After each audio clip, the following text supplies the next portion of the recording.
SuperTalk Mississippi media production. Get ready for the fastest and flattest road race of your life, the 14th Annual Viking Half Marathon 10K and 5K in Greenwood, Mississippi. Set for Saturday, March the 22nd. Sign up now at VikingHalfMarathon.com or 662-453-4152. Paid for by Greenwood Convention and Visitor Bureau, Chamber of Commerce. This is Gerard Gibert, and thank you for listening to Middays here on SuperTalk Mississippi. Middays with Gerard Gibert is on the air. Middays with Gerard Gibert is powered by C Spire. Power your home or business with C Spire Fiber. To learn more, visit supertalk.fm/C Spire. C Spire Fiber powers SuperTalk Mississippi.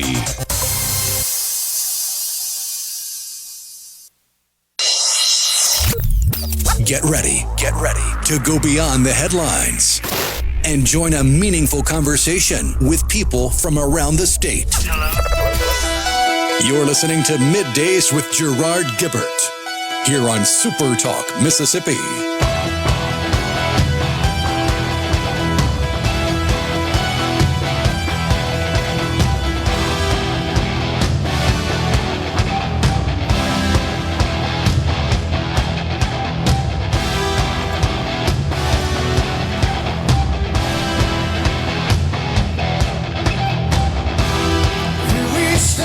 Good morning, everyone, and welcome to Middays, SuperTalk Mississippi. I'm your host, Gerard Gibert, along with Will East in for Rhino in the Element Well studio, guiding you through the middle of your day with facts, fodder, and fine music. Morning there, Will. Morning, sir. How are you? It's dreary.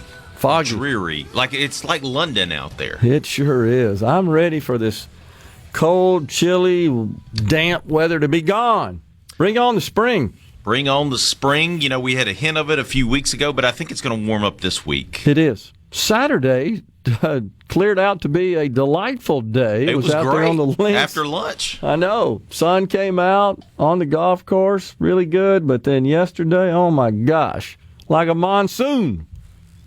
It was good napping weather after church, I'll tell you that. That's absolutely true. On the program today, Garrett McInnis. He's the CEO of MagCor. We'll get his thoughts about some of the criminal justice reform legislation that's traversing its way through the state House and Senate. Check of your money. Apple unveils a $500 billion U.S. investment over 4 years. The stock is up by $2 right now. The Dow has been all over the place. Pre-market was up over 200, opened up in the green, sold off, retreated into negative territory, back in the green again, up 42 points. The NASDAQ down 163 points. I'm really surprised at that at this point. 10-year treasuries coming down, which is good news for mortgage rates. Could affect the mortgage interest rates. I don't expect a lot of movement there throughout the year. I think inflation looks like it's attempting to rear its ugly head again. I don't see it going away. And there's lots of reports about that. Yeah. Meanwhile, we got the U.S. House and Senate. They're trying to get a budget package passed up there in Washington. Competing legislation. We discussed this on Friday. We were fortunate to have Congressman Jason Smith join Middays. He's the chairman of the powerful House Ways and Means Committee. In other words, he's the man who's serving as the principal architect in the House to pass some sort of budget, and that includes extension of preferably making permanent the Trump tax cuts. And boy, does he got his work cut out for him, as he discussed on the show on Friday.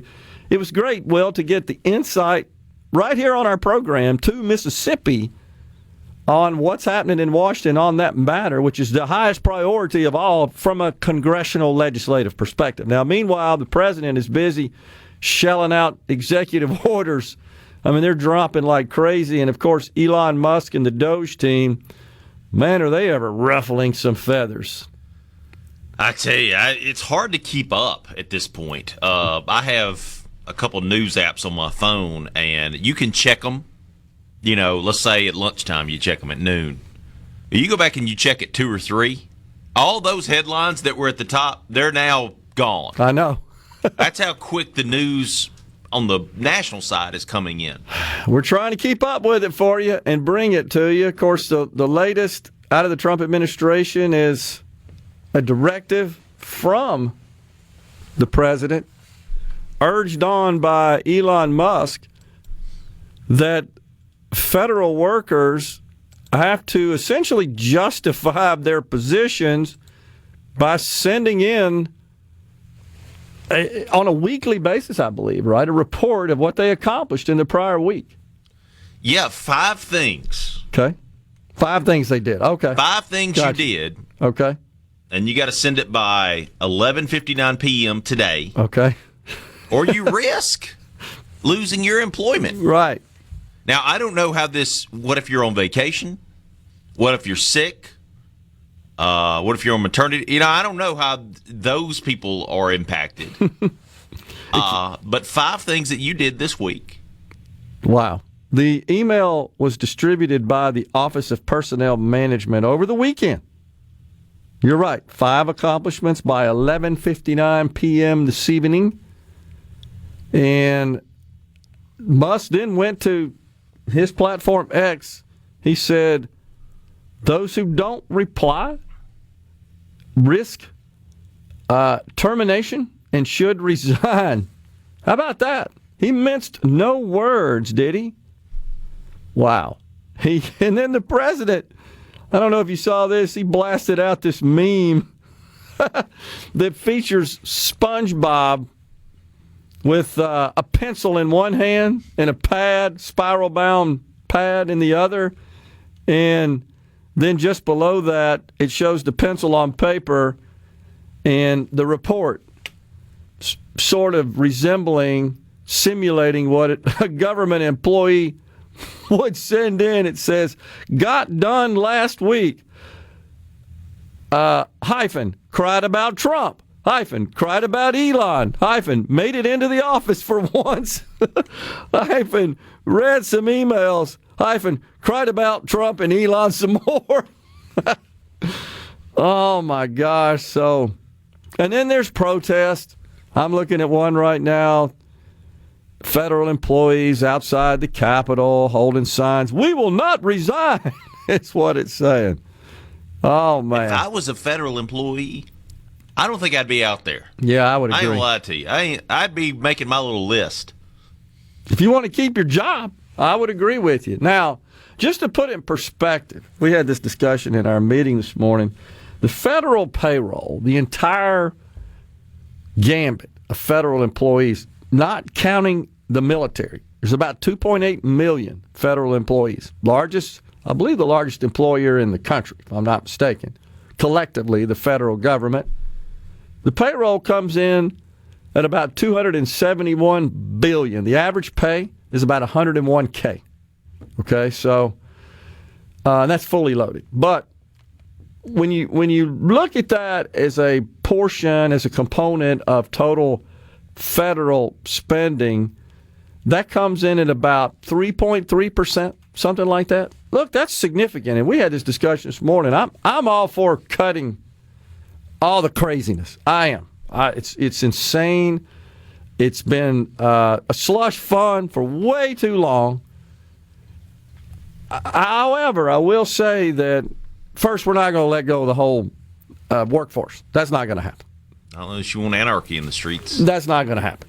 So, are there a lot of jobs that we could do without? Absolutely. That should be eliminated? Absolutely. And many of them are working from home. So I had to call the Social Security Administration last week about a matter. And, your calls get routed based on availability. Well, most of the employees, especially those who support those in the program, they're at home. So I'm talking to this very nice young lady, by the way, who was very helpful. And all of a sudden I hear this dog break out, barking loudly in the background. Well, at that point, I know she's at home. I couldn't tell prior to that. And she apologized. Oh, my dog doesn't like the postman. That's what she said while I was talking to her. And she was in Colorado, by the way. Yeah. That's where the call was routed. And the system handles that. It distributes the incoming calls. And that's fine, but most of the federal employees aren't in Washington. They're spread across the country. I'm curious as to how this is impacting folks at home in the state of Mississippi. I don't know how many federal employees we have, but every state has a good number. There are lots of federal agencies that have operations in every state. But I'm all for eliminating the unnecessary jobs because up until this point, well, honestly, it was impossible to let anybody go. I mean, it was literally, and maybe I'm not exaggerating that's what irks me is that it's impossible. Once you get hired, you know, no matter what you do, you can't get let go. It's fairly close to that situation with in the state of Mississippi with public sector employees. You really got to mess up bad. In the private sector, termination for what we call convenience, at-will employment is pretty common. Those were provisions we included in our contract. They just basically mean you can leave for any reason, and I can let you go for any reason. We're taking a break right here on Middays, just getting started.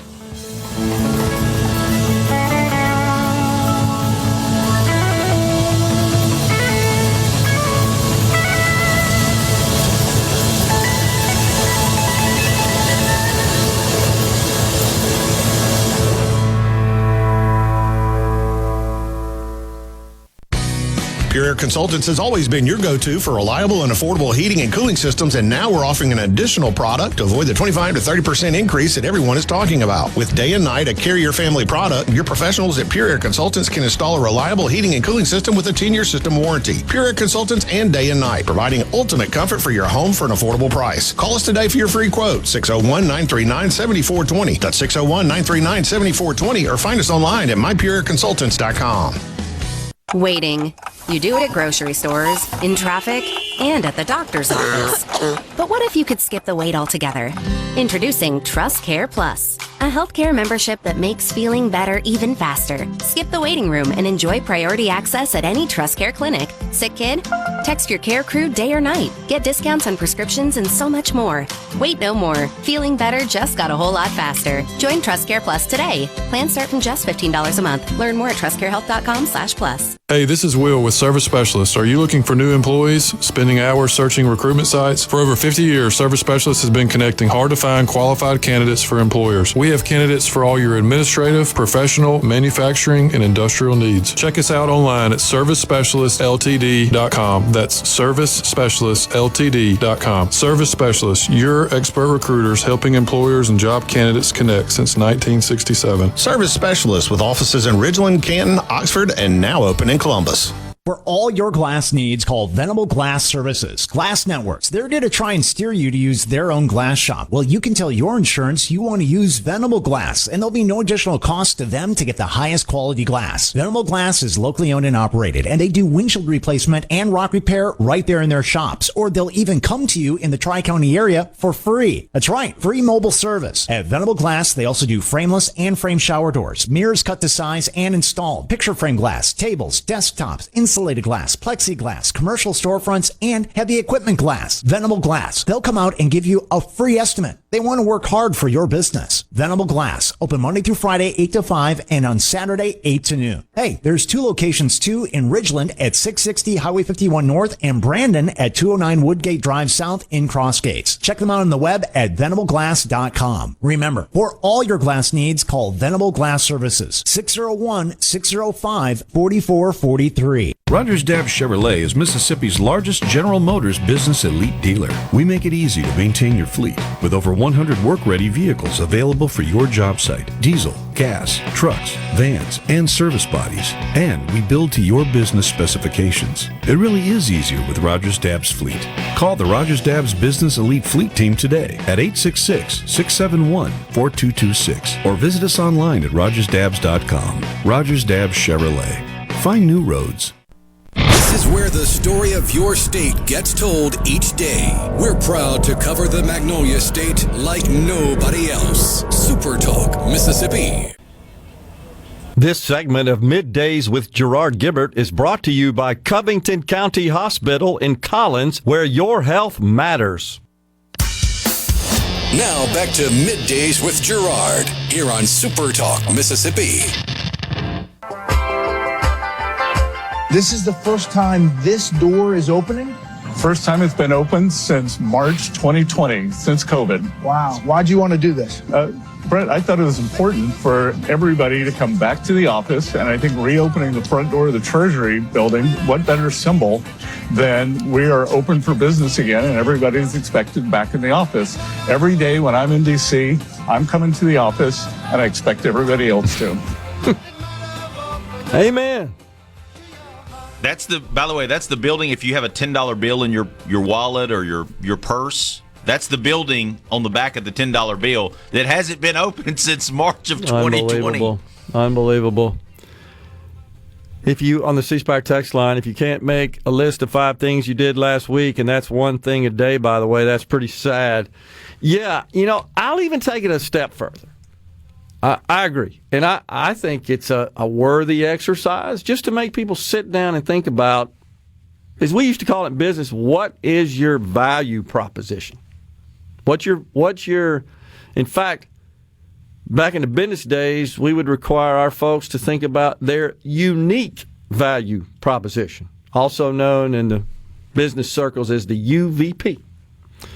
And it's a good exercise, but if you really had proper, sophisticated, meaningful, informative administration and management tools, you wouldn't even have to ask.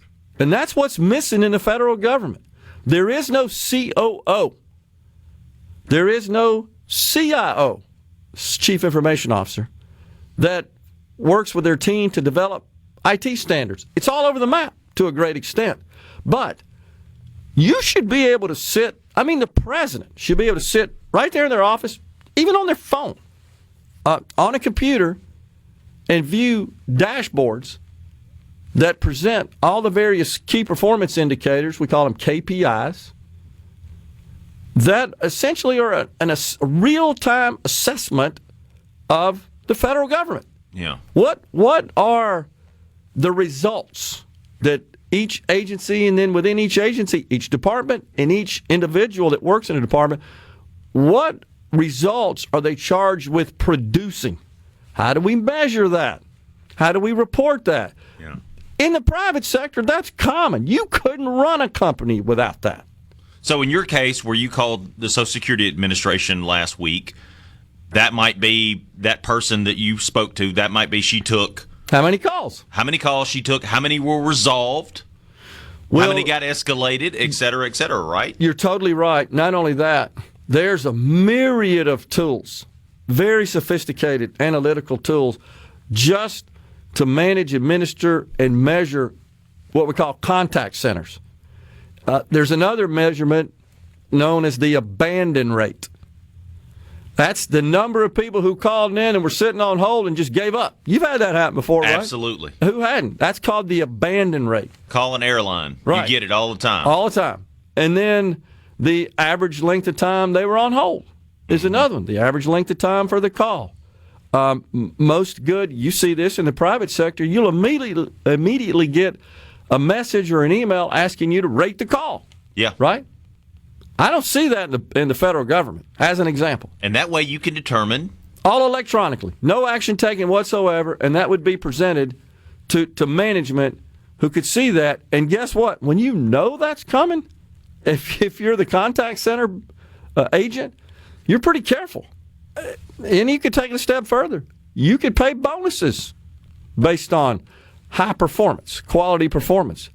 And that's measured by the feedback you get from customers, plus all these other KPIs. And there's a myriad of them. I just gave you 2 or 3, but sophisticated contact center solutions, we used to sell them, as a matter of fact. So they all have built-in administration and KPI and management tools so that the managers above all that, and it filters all the way up, can see how people are performing. The fact that you have to tell somebody by writing down what I did, That tells me that we're way behind in the federal government. We've got lots of old legacy systems, and Elon Musk has pointed that out. He said, we're dealing with systems that were developed back in the 70s for Social Security, for example. No wonder we got all these dead people on the Social Security rolls, and we have no controls to ensure that doesn't happen. Like, you would think maybe every now and then they could just bust out a report, just like Musk did. They took about 10 minutes for a developer.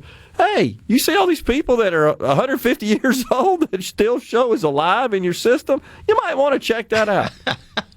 Miss Bertha's over here. She's 149. Maybe we should check on her to make sure, she's still cashing the checks. So this is right, exactly. This is more about just the poor quality of the information systems that are used to operate our federal government. That is what opens the door and facilitates all the improper payments. There's no doubt about it. And so, and even though the left is going crazy about Elon Musk and his team of 20-year-olds in there, that's exactly who you need, that have the private sector real-world experience of developing and managing such systems.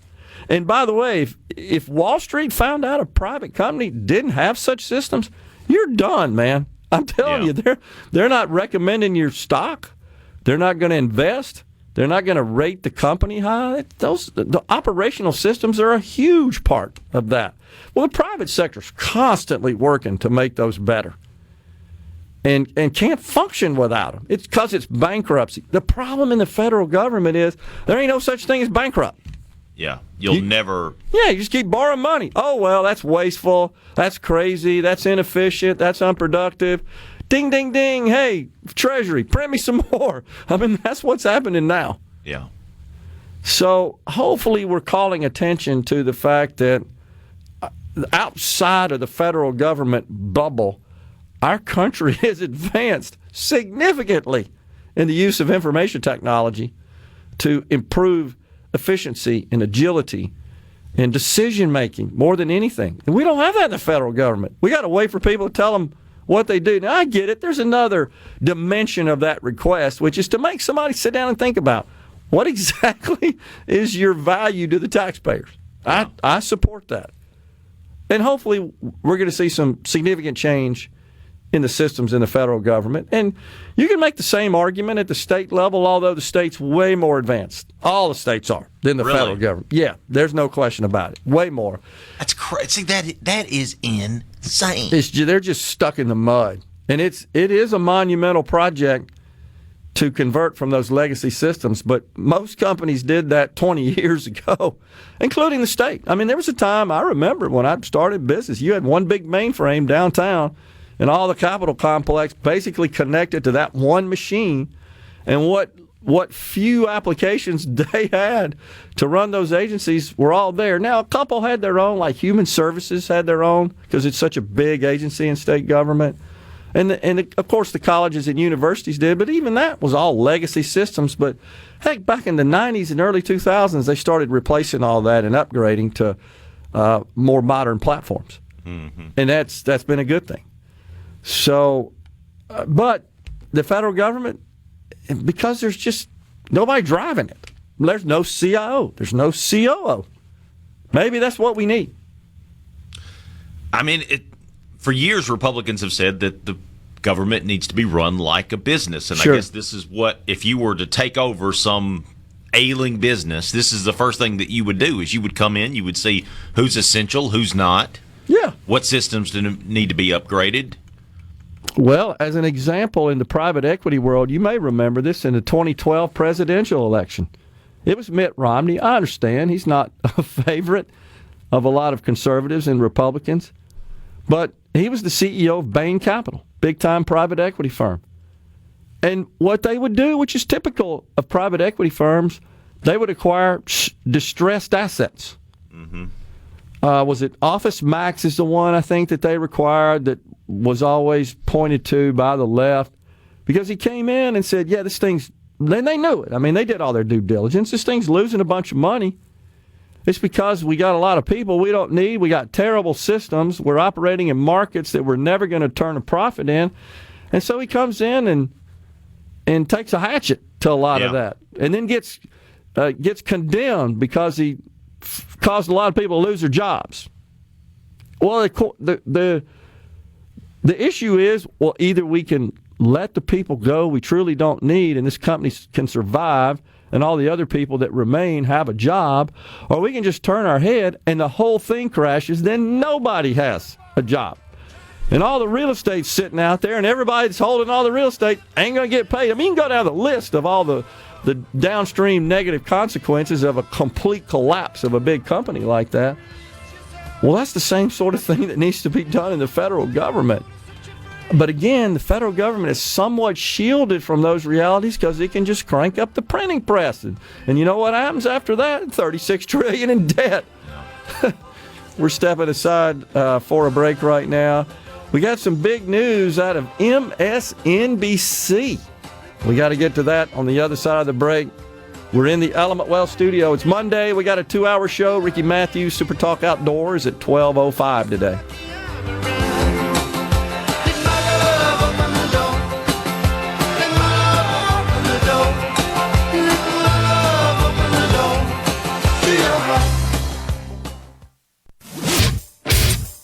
You're listening to Middays with Gerard Gibert, here on SuperTalk, Mississippi.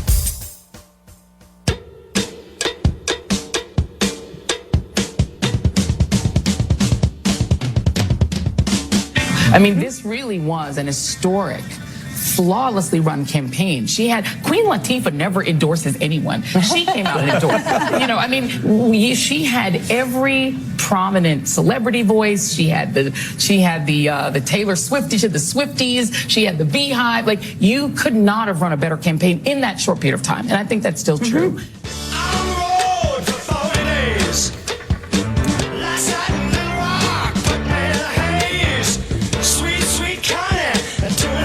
That's the boys from Flint, Michigan. Grand Funk Railroad, Mark, Don, and Mel. Saw them at the Coliseum downtown. I think it was 1972 when they came.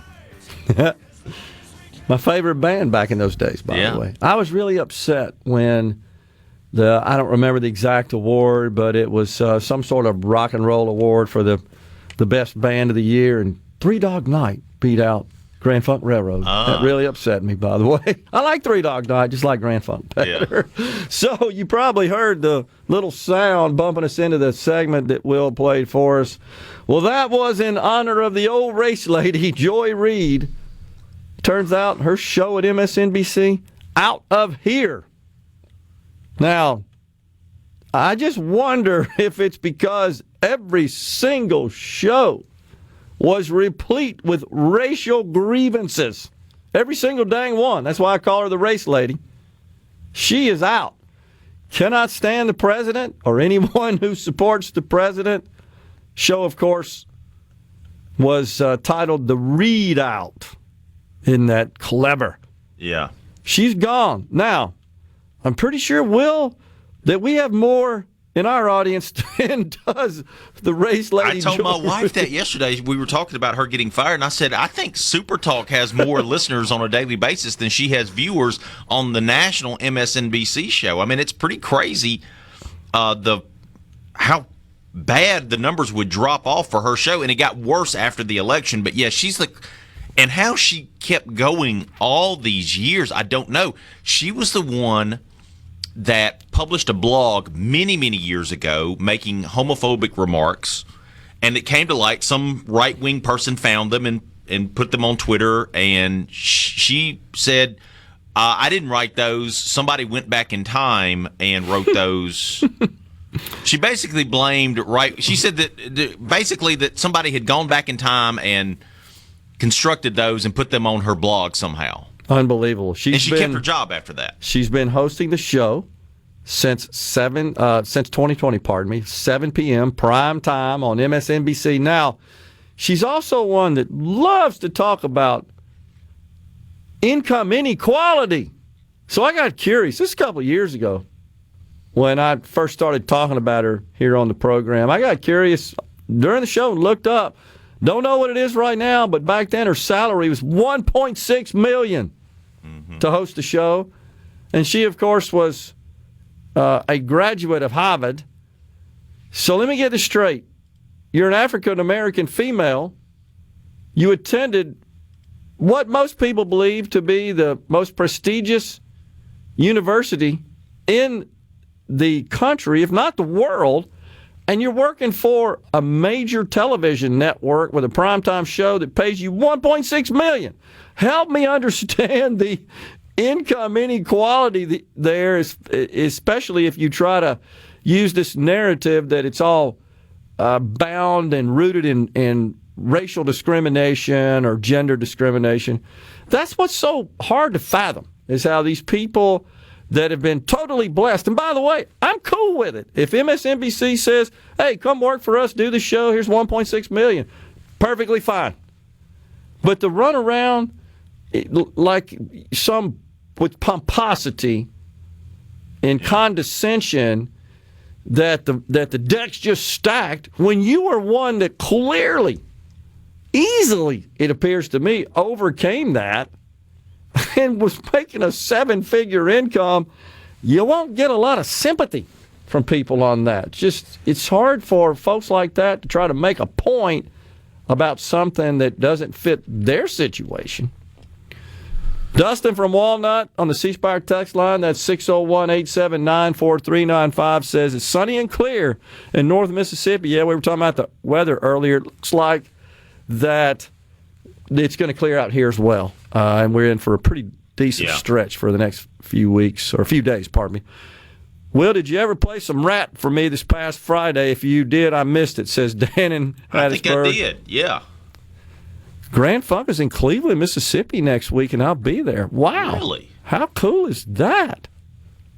Man. Let's see here. We live in the age of misinformation. I saw where there is no truth about Social Security being paid to people over the age of 115, with that being the shutoff age. Not only that, the White House press secretary had to eat her words on what she reported. I think it is safe to say no one in government should be trusted at this point. That's according to Walt. Yeah, there is a disconnect between the number identified that are extremely old and the number who are actually getting paid benefits who might be dead. And shouldn't have benefit checks sent to them. Now, most people have that done electronically, but there are still a lot of people out there that are grandfathered in, if you will, and still receive paper checks from Social Security. Agree. So still, though, we should be concerned that the opportunity exists for them to get a check. They should be flagged as deceased. If you're 150, I don't think anybody's got to that level. I think the oldest person in the country is like 109 or something like that. So that's a problem. And all that really does is expose, again, the just deficiencies in the lack of solid controls and functionality in these massive systems. Yeah. In this case, Social Security, which, by the way, is the number one spending line item in the entire federal budget at about $1.6 trillion a year. It's number one. And we need to have better systems. We don't. We got 1970s vintage mainframe COBOL-based systems. And that's what Musk is exposing, and I think that's a good thing. When Democrats, no, that's not it. Her current net worth is $30 million. Wow, says Charlie and Brandon about the race lady. That sounds a little high, Charlie, but okay. I know that I posted about this on my Facebook last night. Will, you've probably seen this widely distributed viral post that Alexandria Ocasio-Cortez has amassed a fortune, a net worth of $29 million on a salary of $174,400. And if that is the case, then she is falsifying her official disclosures to the United States House of Representatives. She should be immediately indicted, prosecuted, and go to jail, because you can get jail time for that. Yeah. It's absolutely not true. In fact, she's virtually broke. Her official disclosures, and again, if she's lying on that, that's a big problem. I don't believe it, honestly. I don't know where she'd get the cash to amass that kind of wealth at such a young age. you see these on Facebook a lot. People think that, they're going into the coffers and they're taking the money for themselves. That's not the way that it's not. What's happening is a lot of times, they hit the lecture circuit. $20,000 a pop. Sure, honorarium. They write a book. Sure, but that usually is after. That's usually after. Yeah. But that's the way that they're getting all this money. So if you see a politician who, there's Bernie Sanders is a prime example. I guarantee he's got a couple houses. He's out there begging for money right now. $2 or $3 million is what he's worth. Yeah, he's 80 years old. Yes, he's been working in government for a long, long time. Right. I think he's written a couple books by now. He's certainly probably been paid on the lecture circuit to come speak at events and stuff like that. His official filings, though, show him as being worth about $3 million. There you go. She is worth, according to her official filings, because it's ranges, somewhere between $1,000 and $15,000. That's what she's got in her checking account, her savings account at any point in time. Now, she makes $174,400, but there are no disclosures of any stock trades, any security purchases, no real estate owned. She doesn't have a home. On her official U.S. House of Representatives disclosure. Now, I'm certainly not saying that she couldn't falsify those records, but man, that would be a humongous risk. And I would say something else. If that's the case, I'm quite certain that her political opponents in her district would uncover that, reveal that, and use it against her. Yeah. What was that guy in New York that ended up? George Santos? Yeah. I mean, he just lied about the whole Republican. Yeah. He lied about the whole thing. But that was easily vetted as just huge lies about his employment, his income, his assets. He lied about every dang bit of it. Nancy Pelosi's always been kind of the poster child because she is super wealthy. Before she ever got there. It's her husband. Her husband is a venture capitalist in California, real estate. I mean, he's, Well, the claim is that she executed, and we've talked about this on the show ad nauseum, all sorts of insider trades. I've looked at her trades. My trades are similar to hers. I mean, because it's publicly available information. She makes some smart moves. Yeah. I mean, it's not like when you got every analyst out there saying, hey, buy NVIDIA, it's going up. It's not like that's private information. In fact, there's not an ETF, but this kind of unofficial thing that you can follow that tracks her trades, and you can trade along with her. Coming right back.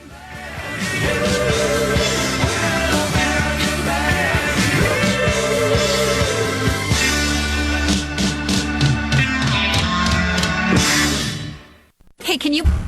You're listening to Middays with Gerard here on SuperTalk, Mississippi.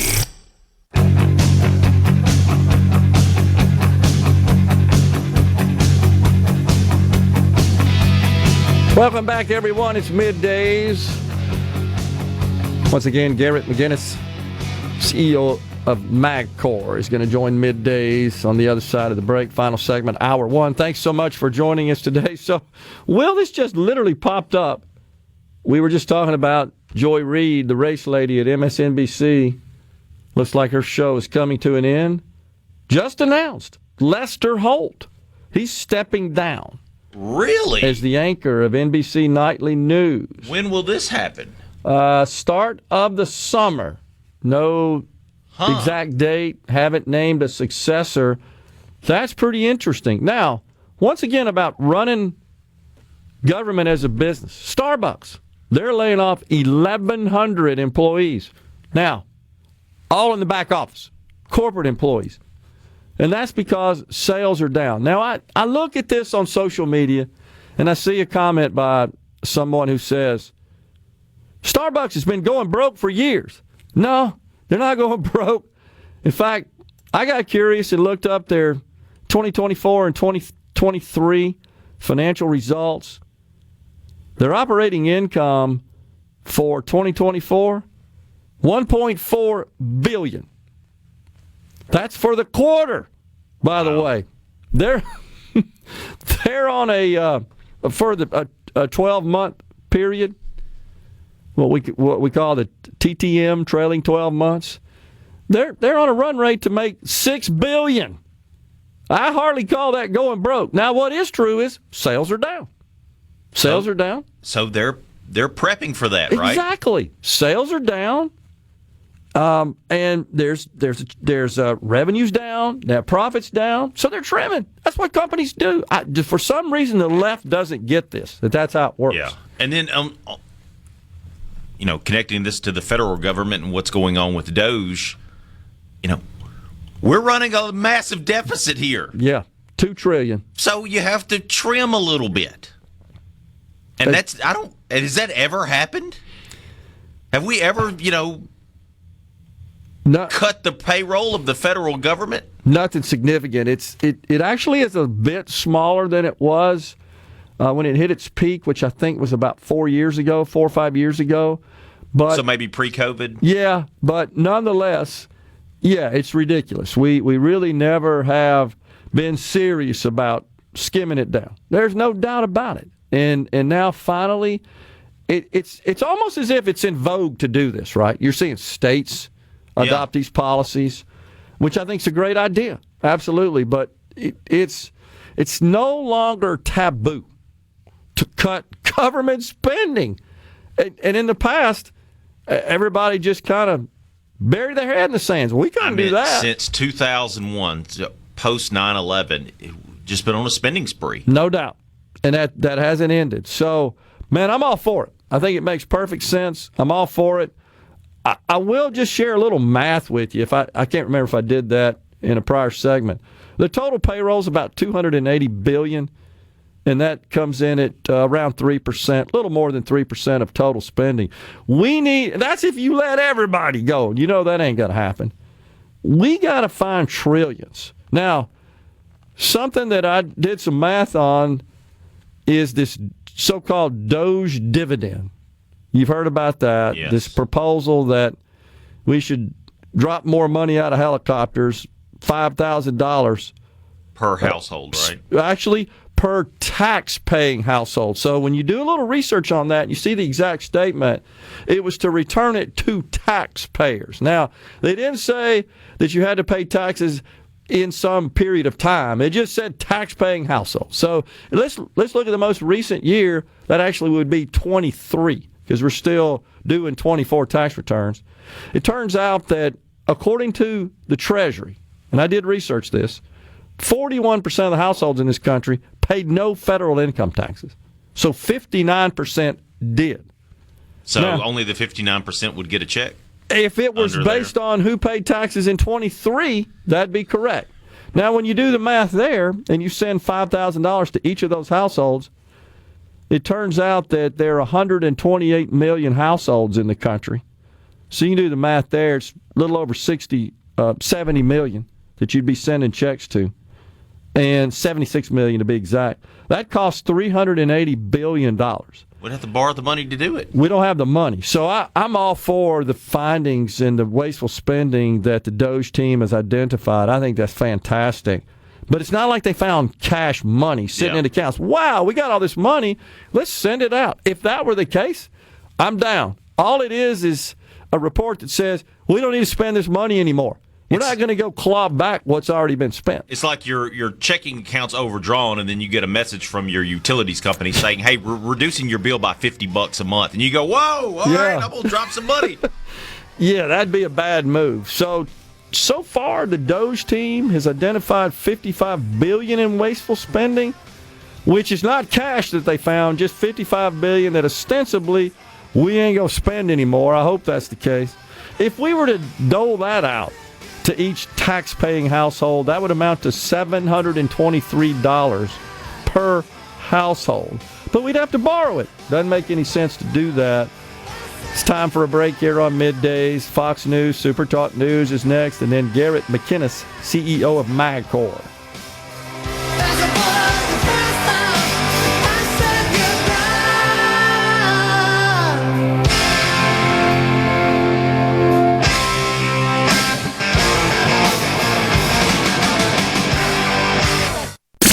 Of Middays with Gerard Gibert is brought to you by the Mississippi Business Journal. Visit msbusinessjournal.com. Scott Coopwood, publisher. Welcome to the show that challenges you to think deeply. and look beyond political posturing. You're listening to Middays with Gerard Gibert here on SuperTalk, Mississippi.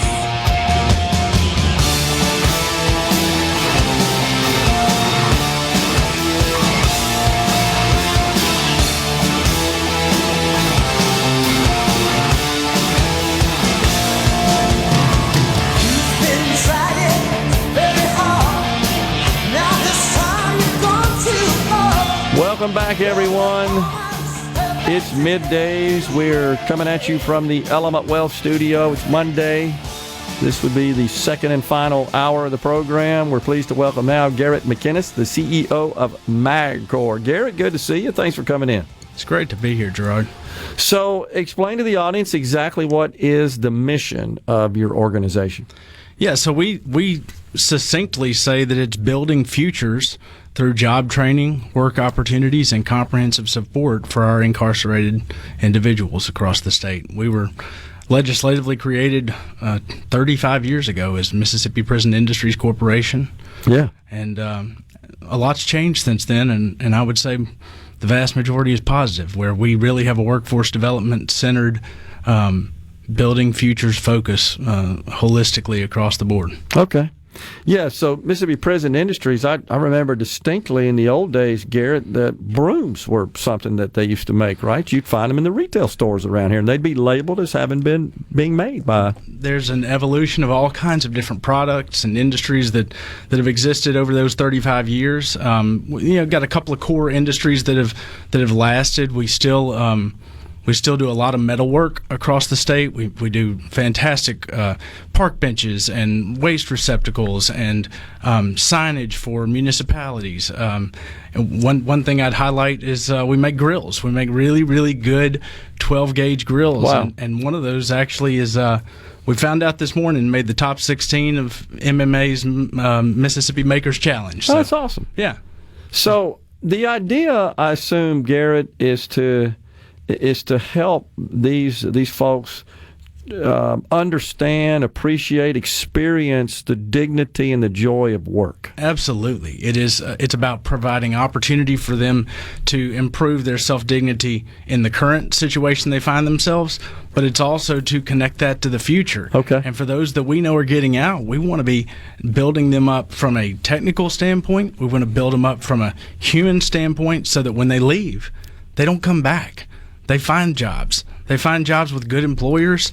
That's been a major shift, I think, in our country and our state over the last 5 years. Is employers are becoming more agnostic to what may be a dark past and recognize that all individuals can have a good future. So, who would be eligible to participate in this program? Well, we basically are willing to work with most any inmate where we have programming or facilities. Now, there are sometimes laws regarding certain programs. For example, one hot topic over the past few years has been work release. That's a program the state piloted 3 legislative sessions ago, where we help 25 individuals at Central Mississippi Correctional Facility go to work every day. Mm-hmm. The restrictions on that program are you've got to be within 2 years of release, and there are certain charge restrictions where if you have a sex offense, you can't participate in the program. But those are highly vetted individuals that we work with local employers. They go to work every day. They earn money. They get to put money up in a bank account so that when they are released, they have funds to go do the things they need to do to get transportation, to get a place to live, and really set them up in a structured manner so that they don't come back. Yeah. And so the benefit to society of such a program, talk about that. I mean, it's huge. I think for a long time in our society, we thought of corrections solely as punitive. And I think we've realized that from a public safety standpoint, if we can work with those human beings, those individuals who want to bounce back, who want to improve themselves, and who want to go make productive citizens and families and better communities, we're all safer. We're all going to be better because they're going to be productive members of our community and not destructive members of our community. Any particular success stories you could highlight, Garrett, that you think about? Yeah, I my first thought is, we live what we preach every day. We have full-time free world employees on our staff who are formerly incarcerated. And we have one individual who's a rock star in our accounting team and our clerical team who battled addiction for a long time. And so much so that at one point she was even arrested by her own brother, who's a law enforcement officer. Wow. And has gotten her life turned around and is a critical piece of our team. We have people like that we work with every day. Wow.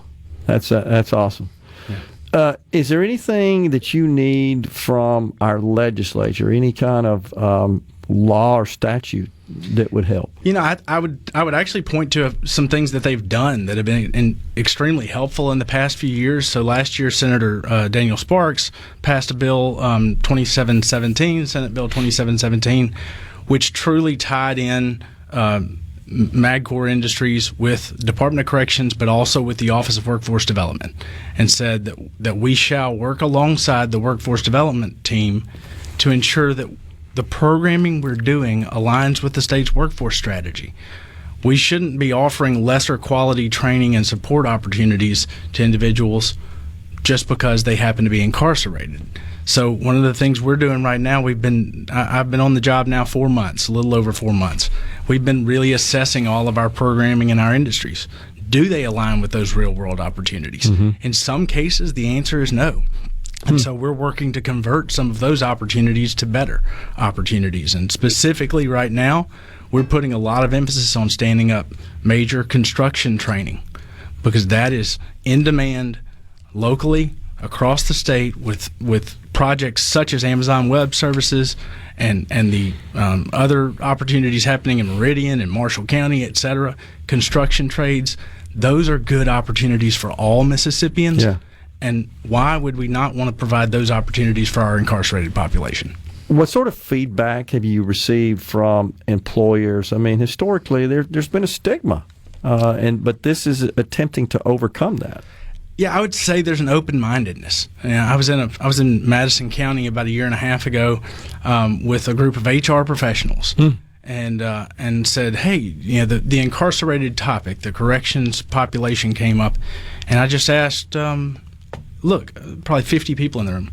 How many of you would be willing to consider hiring those individuals in the incarcerated when they get out? And unanimously, hand just went straight up. 5 years ago, 6, 7, 8 years ago, I don't think that would have happened. I think some of that's a tight labor market. I think we have to be honest about that. But I also think there's a recognition that if people can do the job, and are willing and are committed and will show up every single day, employers, they are recognizing that those are some of their better employees. Are there similar programs in other states, Garrett, and how do we stack up against those? Yeah, there absolutely are. I want to say 48 of the 50 states in the country have some sort of correctional industries. It's a mixed bag. Some are a part of their Department of Corrections. Most are not. A lot are in different industries. I will say it is challenging to get your head around true sort of recidivism and data tracking. Mm-hmm. That's one thing I think that we have an opportunity as a state to get ahead on. We're working with Accelerate, with the Department of Employment Security and the Department of Corrections right now on how do we share our data better to figure out if the individuals going through all our programs actually have better outcomes. Yeah. If I told you I knew that answer right now, I'd be lying. But we're working on getting a better handle on all that. Are there ever any cases where you have someone in the program that just reverts, doesn't work out, and you have to take action? Absolutely, and that's something that I've learned working in corrections over the last really probably 9 to 10 months from the workforce side, and now from the MagCor side is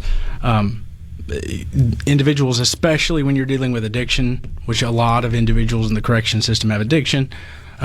And then there are some people who just don't want to get better. Yeah. So you just have to go in eyes wide open and recognize that you want to help as many people as you can. That's not going to be everybody. Yeah. Is the point, though, that just letting them rot away in a jail cell is not serving anybody? Absolutely not. When you're talking from a resource perspective, we pour a lot of resource into corrections in Mississippi and in the country. Why would we not want to use that resource for positive change for as many people as we can. And hopefully that means over time the pie chart goes more towards workforce development, training, and good opportunity, and less of that financial and human capital resources going towards the punitive. Before we go, the net cash flow produced, what happens to that? Is it plowed back in? We're a state-created nonprofit, so it's all poured right back in. Okay. Yeah, Gotcha. there's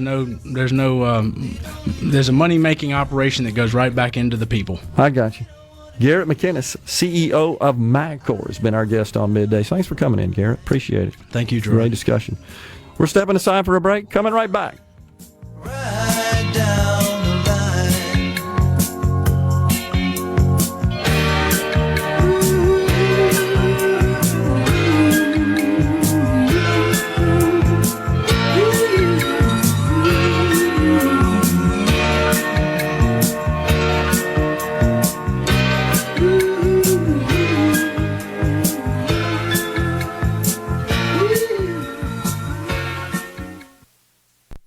Middays with Gerard Gibert. Let's do this.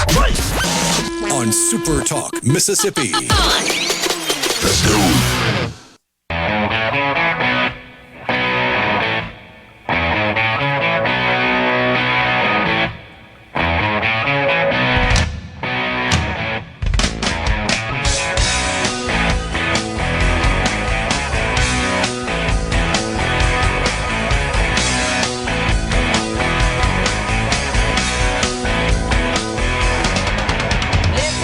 Welcome back, everyone. Man, old Will's got the rock cranked up today, baby. Yes, sir. So we had a couple of messages about these grills made by Mississippi prisoners. And Mr. McInnis said that you can email dhenry at magcor.org. That's MAGCOR.org if you're interested in buying some. Wow, that's cool. And you said that they used to make brooms. Brooms is what I remember. You could notice them in the stores. This is when I was a kid. You could notice them in the store. They were the straw brooms, because that's all we had back then, the big kind of long straw brooms. And they had a white handle with red striping around it, like a candy cane. And they would have a label on it said, made by Mississippi Prison Industries, what it was called back then. It used to be located on the west side of Memorial Stadium in Jackson, on, I think that's actually West Street, if I'm not mistaken, by the concrete plant, by the ready-mix concrete plant, located by the farmers market, located there, the old farmers market. Yeah, so we're back with you in the on the C Spire text line. Here's how they make the money, talking about the elected officials, politicians. A lobbyist comes in their office with a briefcase full of cash and says, "You'll vote for this bill coming up. I have a gift for you." Well, I don't know that it works quite that way with the briefcase full of cash, but let's be honest, a major source of donations to candidates and elected officials is in the form of lobbyist-sourced campaign donations. There's no doubt about that. And of course that's to I guess, influence. Of course it is. So what do we want to do about it? It's state level too. I go to lots of fundraisers for various candidates, and they're normally the largest group of people attending are lobbyists. It's their job. That's what they get paid to do, is represent their client, to lobby. You can go down there and lobby too. I do it. I don't get paid. It's possible.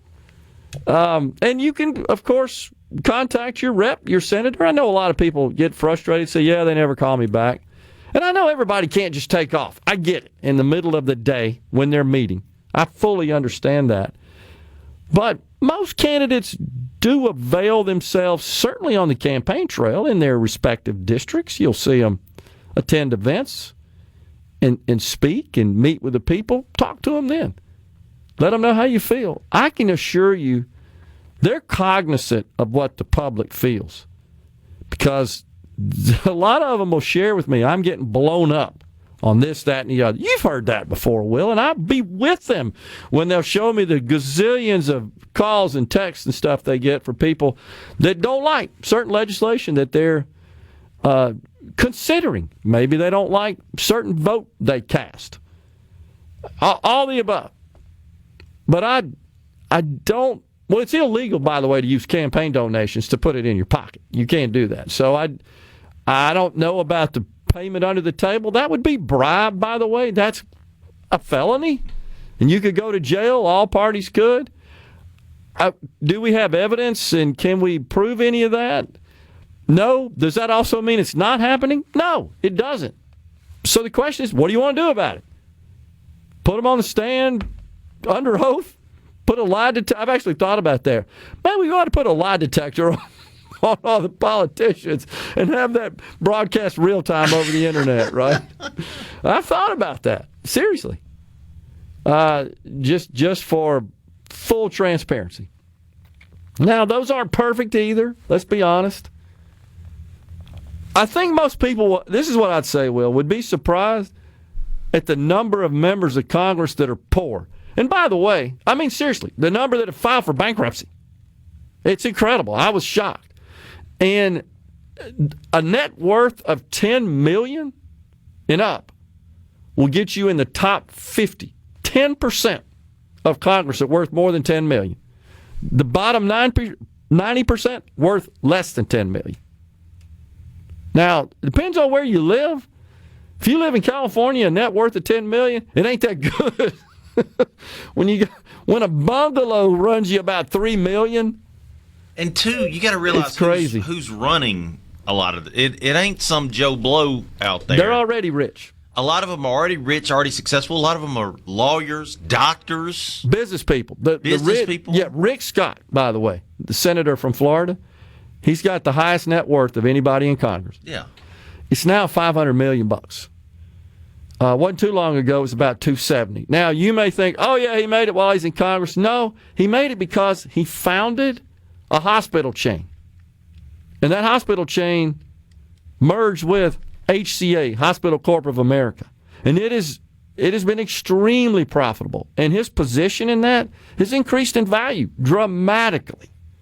Mike Braun, who's now, by the way, he's from Indiana. He's now running for governor of Indiana. He's a senator. I think he's a first-term senator, if I'm not mistaken.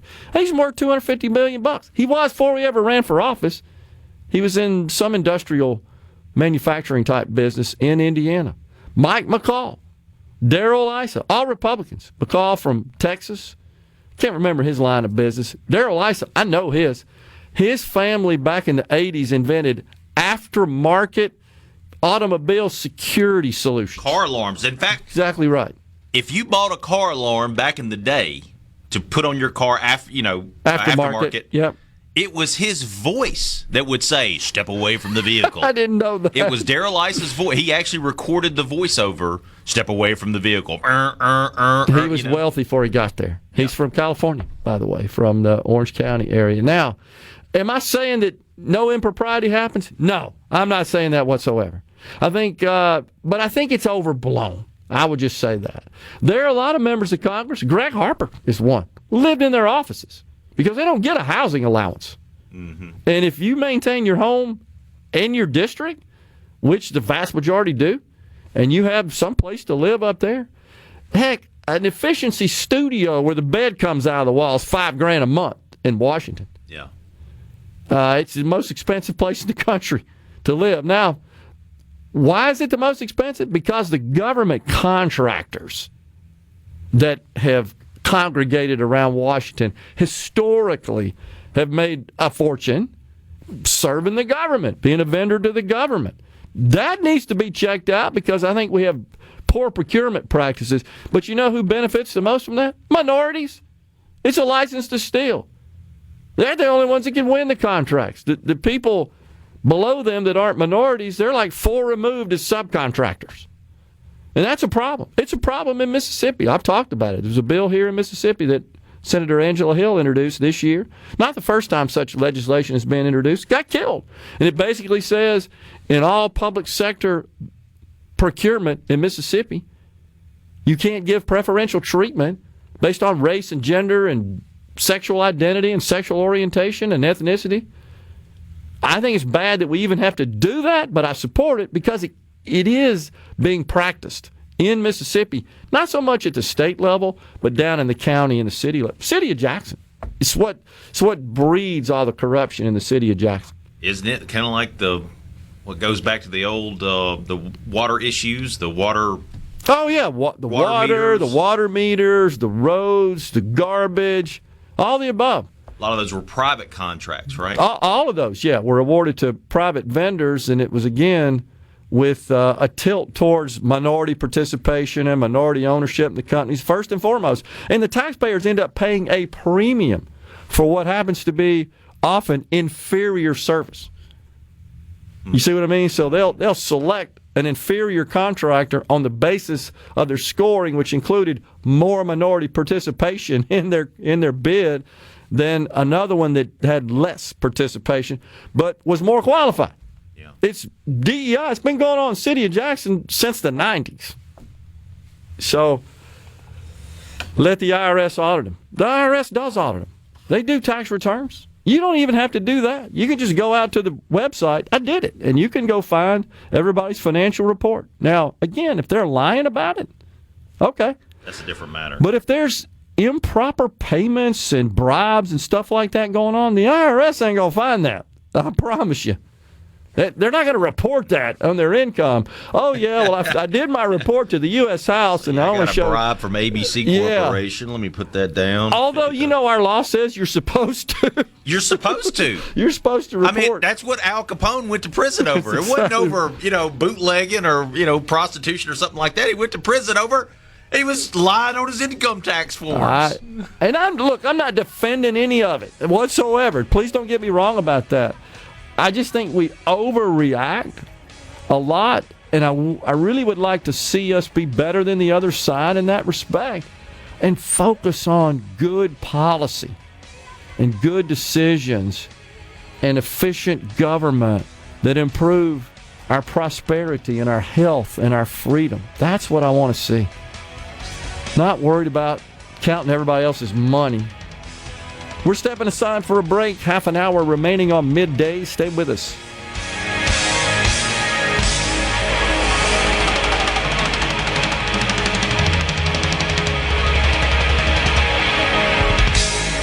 Hey, this is Bob. Middays with Gerard Gibert. It is on. On SuperTalk, Mississippi.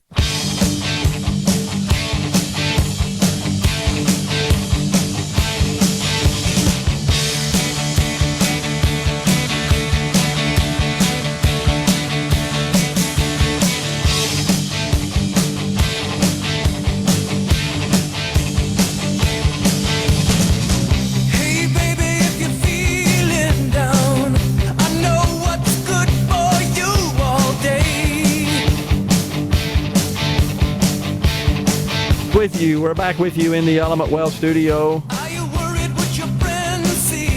So, I was thinking about this request from the Office of Personnel Management that every federal employee send 5 things they did last week, send an email of that.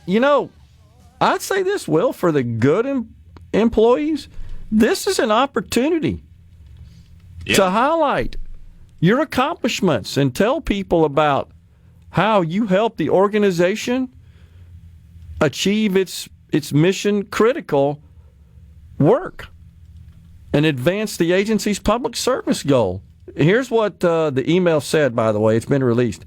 Please reply to this email with approximately 5 bullets of what you accomplished last week and CC your manager. Please do not send any classified information, links, or documents. Deadline is this Monday, 11:59 Eastern Standard Time. How much you want to bet some of the folks on the West Coast missed that because they didn't catch the Eastern Standard Time? Probably so. That'd be 3 hours. Now, I've heard reports that some agency heads have told their departments not to respond. Yeah, in fact, we had someone on our text line talk to us about that, sent us a message over that, said that his wife has worked at the VA for a long time, received this email asking about the 5 things, and the director told everyone not to do it unless he said to. This would be for the VA. By the way, in a cursory review, Will, it looked to me like the VA is the largest employer of the agencies within the federal government. I was a little surprised by that. Yeah. So there are some concerns that folks, I've seen some social media videos and posts and so forth from people being released that work at the VA, Veterans Affairs, that are concerned about services to veterans. So I'm not sure what's going on there and who is being furloughed or permanently terminated. I don't know. Yeah. Some people are saying that they received emails saying that they're being terminated because of poor performance, but they also said, I've never had a performance review. Well, heck, that's a problem too. Again, there's no COO. There are no standards. There are no policies. Kash Patel of the FBI, who got confirmed last week, told his employees not to respond to the email. Okay, interesting. And of course, you've probably seen the news in the last 24 hours. Fox News personality, podcaster Dan Bongino.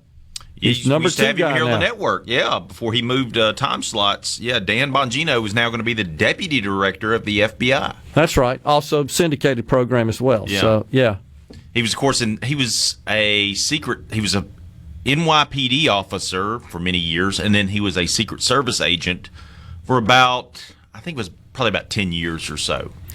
Jim in the Delta makes a point. He says, I hear you on the accountability needed from federal workers, but the assumption that there is none is incorrect. I don't doubt there's some fat to be cut, but there are a lot of Fed workers right here locally working hard, providing services here every day. They also log their work into various software each day, and this can all already be looked at by anyone up the ladder. It's not just one big thing nationwide across the federal government. I hear you, Jim, and I'll tell you that in my interaction, Will, with the federal government, most recently, one of the largest agencies, and that's Social Security Administration. Because I'm at that point, I can't complain a bit about it, honestly. The service has been outstanding. I did have a couple of little glitches early on, but it got resolved. In fact, I got the call while I was on the show about 3 weeks ago with the resolution, and it was minor, and it was taken care of, and the money started flowing. Legitimate money started flowing. So I don't have any complaints about that, honestly, and I think Jim is right. What I have concerns about, Jim, is I do think there's fat. There's no doubt. Just like in any private company. It's like Starbucks saying, yeah, we can do without 1,100 corporate employees and still feel good about that as far as our ability to operate and function and produce profit, serve our customers, all the above. So I do think that's true. My concern is when it gets indiscriminate. You, and there's really no basis for that. Like people saying you're being terminated for performance and you never had a performance review. Yeah. So where did that come from? But then it begs the question, why aren't there any performance reviews? And to your point, Jim, what I was saying is I get it that there's all kinds of information tracked right now. I'm just not confident that all that is assimilated and aggregated. You see what I'm saying, Will? So that there are different KPIs depending on your level in the organization. And I'm sure it varies from agency, no agency, doubt. department to department. Absolutely. And a lot of that has to do with their internal systems. And again, I would say this is why we need standards, why we need a CIO. And all these agencies have their own CIOs, but there are no universal standards, if that makes any sense. So, like here in the state of Mississippi, just my experience in the IT, there are a number of standards that all agencies must adhere to. Back in the day when we were building out wide area networks to connect all the agencies in the state, which is nothing today, but back in the 90s, mid to late 90s, that was a pretty big deal. Wow, a statewide wide area network. And they instituted standards on what the devices had to look like to connect to the network. And that makes sense because the central people are having to manage this network that touches every public sector entity. Well, you're going to use our standard devices and protocols and policies to connect. Otherwise, we ain't letting you connect. Well, of course, that's IT management 101 that the private sector does. That's an example. That's missing to a great extent in the federal government. And we're less efficient because of it, is what I'd say. We're less agile, less efficient. I know we kind of got off in that arena, but it's pretty big just because of these emails that are going on asking people to justify their existence. Mr. Trump, the president, I believe it was yesterday, went to his Truth Social platform, said, Elon is doing a great job, it's all caps, of course, but I would like to see him be more aggressive. Remember, we have a country to save, but ultimately to make greater than ever before. And I'm with him. I'm all about it. I want to see, however, the work of the Congress this week in getting this budget resolution. By the way, we run out of money March 14th. We're less than a month away from having to fund the government again or the whole thing shuts down. I know a lot of people say, that's fine by me, let the thing shut down. March 14th, will we get a deal between the House and Senate before then? I doubt it, honestly. I'm just not confident, given the chasm that exists between the approaches from the two respective chambers. So that could mean, here we go again, another continuing resolution. And then the other thing that does bother me is the debt ceiling. And that's where the Democrats can hold the Republicans hostage. And if we don't get that debt ceiling increase, we can't borrow money, we can't function. It's sad that that's where we are. We have to borrow money. Imagine if you ran your normal household. I'm not talking about extraordinary investments like a house or a car or furniture that you're going to pay for over time and you can handle out of your income. Imagine you're just normal income and expenses and you ain't got enough to make ends meet. You got to go buy groceries. Well, we got to stop by the bank first and I got to get a loan. That's bad. That's exactly what we're doing. And that's hurting us all. That's spiking inflation.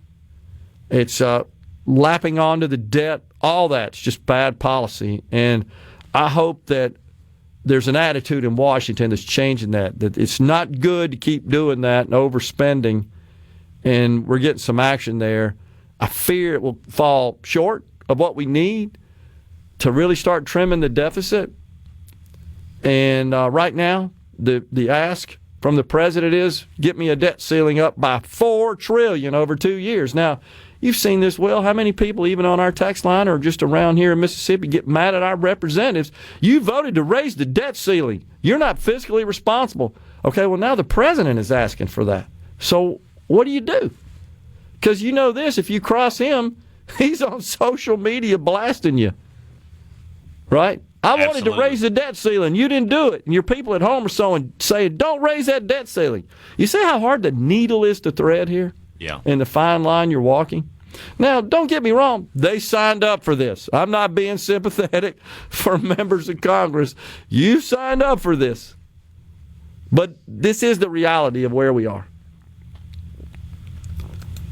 So you're spreading the lie to your listeners. Prove that they're getting checks. Who are we talking about? Not true, and you're smarter enough to know. I think he's talking about Social Security. I didn't say that. 150-year-old. Oh, no. In fact, you didn't listen, because that's what I said. I said there's no proof that there are dead people receiving checks of Social Security. There is proof that there are a lot of people that have extremely high ages that are still in the database not flagged as deceased. That's what I said, and that's what's been exposed. The number of payments going to dead people, haven't seen such a release. Are there improper payments in Social Security? Absolutely. Most of that, disability. It's disability. That gets defrauded to heckin' by. Insurance is all about trying to catch those who file for disability benefits in the private insurance environment as well. Final segment is next. Are we going to do this? Middays with Gerard Gibert. Keep rolling. 3, 2, 1. On SuperTalk, Mississippi.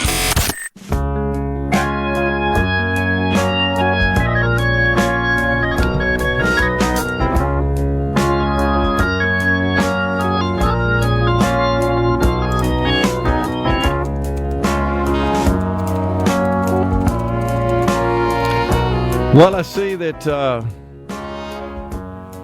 somebody's not happy about... Can I read it? It was Sure. addressed to me. It was addressed to you. Go ahead. Sounds like Gerard Gibert may have signed up to draw Medicare after all the blanking and griping about how we don't need Medicare. He's about to find out firsthand about it. he shouldn't draw? Well, I have a couple of points to make in response to that. The first thing is I have not signed up to draw Medicare. I remain on the company's insurance, commercial insurance. That's because I priced it. It's more expensive for me to go to Medicare. That's because the company, as you know, provides some degree of benefit for the employee. I'm married, and it's only the two of us in my household, but I ran the numbers, and because of my income, my Medicare ain't that great. Now, I'll say something else to this person. I never once said we should end Medicare, ever. Ever. In fact, I've pointed out that if we don't do something, it's going to crash. It currently is being supported, just so this person will know, about 30% of Medicare right now, outflows, borrowed. We don't have the money.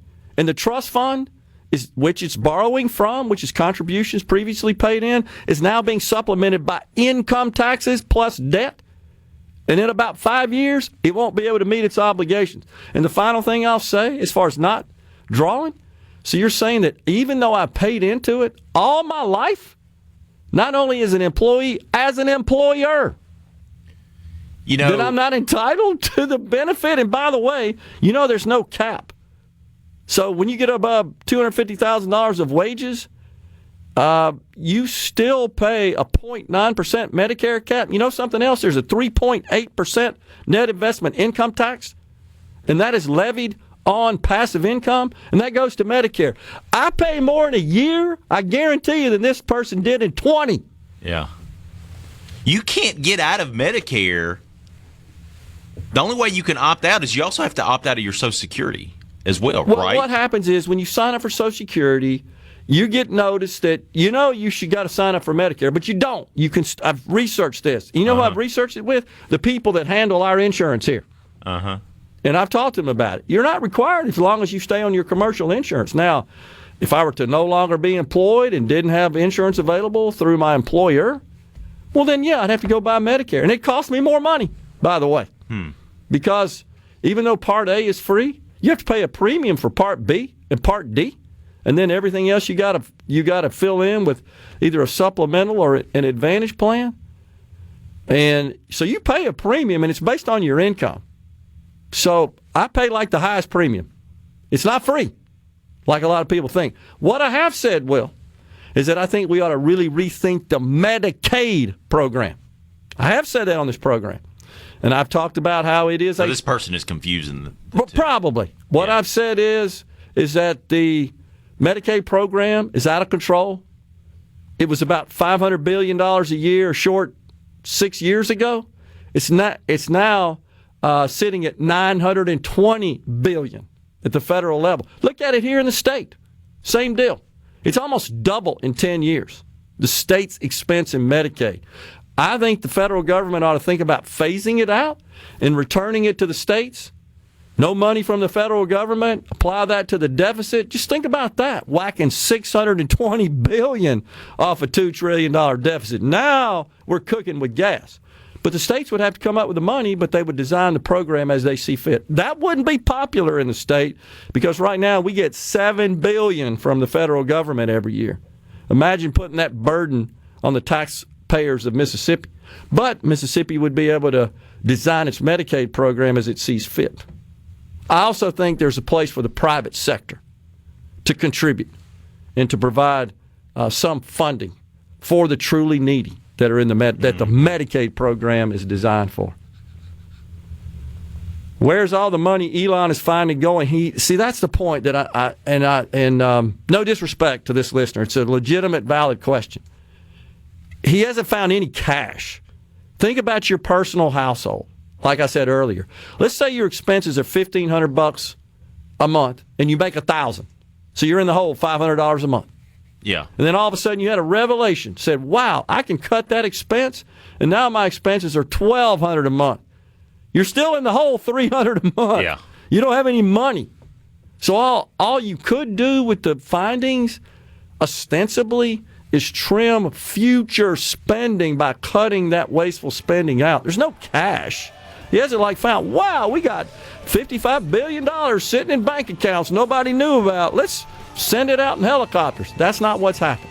It's just wasteful, stupid, crazy spending. So that's how all that stuff works. Well, we are out of here today. We thank you so much for joining us.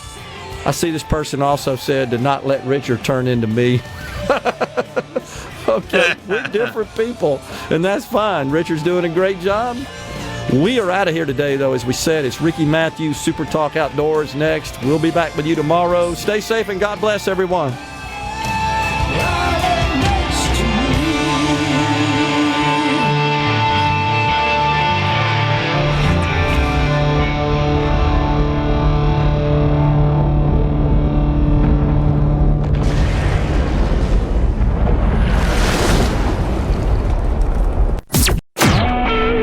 SuperTalk Mississippi Media Production.